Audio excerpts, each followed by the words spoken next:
Asal-usul air Zam-Zam dan apakah keistimewaannya? Sebelum saya teruskan, mohon anda tekan butang subscribe di bawah tanda sokongan. Zam-Zam ialah nama sebuah telaga yang terletak di tengah-tengah Masjidil Haram. Dulunya, ianya bersebelahan dengan makam Hambali, tetapi sekarang ini makam ini telah tiada lagi dan tidak jauh dari bangunan Kaabah di Makkah atau bersetentangan dengan Hajarul Aswad yang terletak di bahagian penjuru tenggara Kaabah. Telaga ini sangat dalam dan besar walaupun kelihatan kecil di permukaannya. Air Zam-Zam tidak pernah kering walaupun ramai dan setiap masa orang menggunakannya. Telaga ini berdindingkan simen dan berbumbungkan marmar yang bertahta indah dan berwarna-warni. Tingginya 1.5 meter dan luasnya kira-kira 3 meter. Air Zam-Zam digunakan untuk minum dan wuduk dan boleh juga dijadikan sebagai penawar jikalau niatnya sedemikian, dan ia boleh mencerahkan pandangan jikalau dimasukkan ke dalam mata kerana airnya sangat hening dan bersih. Air Zam-Zam dianggap air yang suci dan berkat. Penduduk di Mekah sentiasa berbuka puasa dengan air Zam-Zam atau dengan buah kurma sebagai mengikut sunnah Nabi Muhammad SAW. Hampir setiap orang yang menunaikan fardu haji ke Mekah tidak lupa membawa pulang air Zam-Zam, khususnya orang yang datang dari sebelah timur untuk diagihkan kepada kaum keluarga.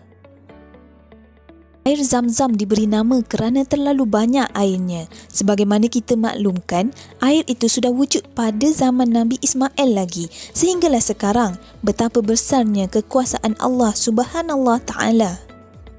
Zam-Zam adalah sebuah perigi Nabi Ismail alaihissalam. Menurut para ahli sejarah, kisah air Zam-Zam itu bermula dari peristiwa yang dialami oleh Siti Hajar dan anaknya Ismail alaihissalam. Mereka berdua telah ditinggalkan oleh suaminya Ibrahim alaihissalam di suatu tempat yang sepi dan tandus. Di tempat itu tidak ada air untuk diminum, tidak ada makanan untuk dimakan dan tidak ada orang untuk meminta pertolongan. Setelah bekalan mereka habis, Ismail pun menangis kerana lapar dan dahaga.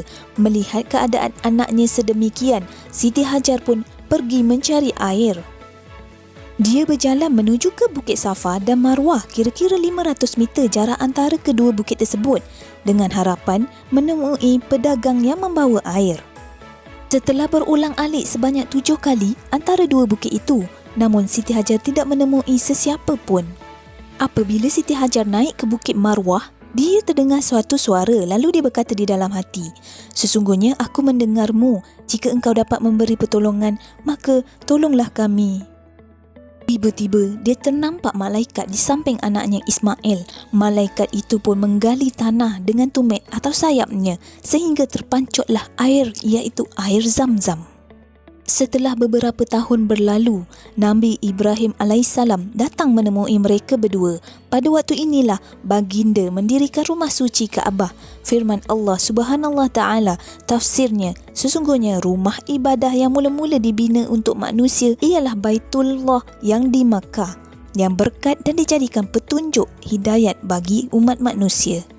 Di situlah terdapat makam Nabi Ibrahim dan siapa yang masuk ke dalamnya, aman tenteramlah dia, dan Allah mewajibkan manusia mengerjakan ibadah haji dengan mengunjungi Baitullah, iaitu sesiapa yang mampu dan berkuasa sampai kepadanya, dan sesiapa yang kufur, iaitu ingkar, maka sesungguhnya Allah Maha Kaya daripada sekalian makhluk.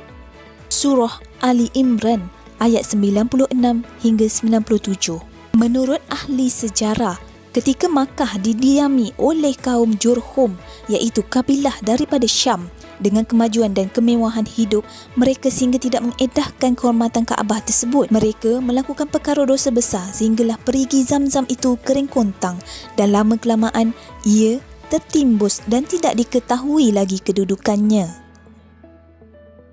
Setelah pemerintahan daerah itu dipegang oleh Abdul Muttalib, suatu ketika beliau telah bermimpi mendapat petunjuk untuk menggali perigi Zam-Zam itu. Lalu dia mengarahkan orang lain untuk menggali perigi tersebut sehinggalah kedudukan perigi itu ditemui. Hukum minum air Zam-Zam itu ialah disunatkan. Dia boleh diminum dalam apa keadaan sekalipun. Hukum sunat itu tidak hanya khusus selepas mengerjakan tawaf, bahkan ia sunat diminum bagi setiap orang walaupun bukan pada waktu mengerjakan ibadah haji atau umrah. Disebutkan dalam hadis Jabir bin Abdullah berkata, "Aku pernah mendengar Rasulullah SAW bersabda, air zam-zam itu diminum untuk keperluan apa sahaja." Hadis riwayat Ibnu Majah. Dalam erti kata lain, jika ia diminum dengan maksud menghilangkan rasa haus, maka Allah akan menghilangkan rasa hausnya. Jika diminum untuk menghilangkan rasa lapar, maka Allah mengenyangkannya. Dan jika minumnya untuk menyembuhkan penyakit, maka Allah akan menyembuhkan penyakitnya. Perihal air zam-zam menjadi penawar penyakit, banyak disebut mengenainya. Antaranya, kisah seorang perempuan Maghribi yang disembuhkan Allah Subhanahu Wa Taala daripada penyakit kanser dengan meminum air zam-zam, di mana doktor menyatakan bahawa dia tidak ada harapan untuk hidup dalam masa 3 bulan. Perempuan itu pun pergi menunaikan umrah, beriktikaf di Masjidil Haram, minum air zam-zam sepuas-puasnya dan menghabiskan masanya dengan bersembahyang, membaca Al-Quran dan berdoa. Setelah beberapa hari, bintik-bintik merah yang tumbuh di badannya sudah tiada lagi. Lalu dia menemui doktor dengan menerima keputusan bahawa penyakitnya sudah sembuh. Begitulah hebat dan berkatnya air zam-zam.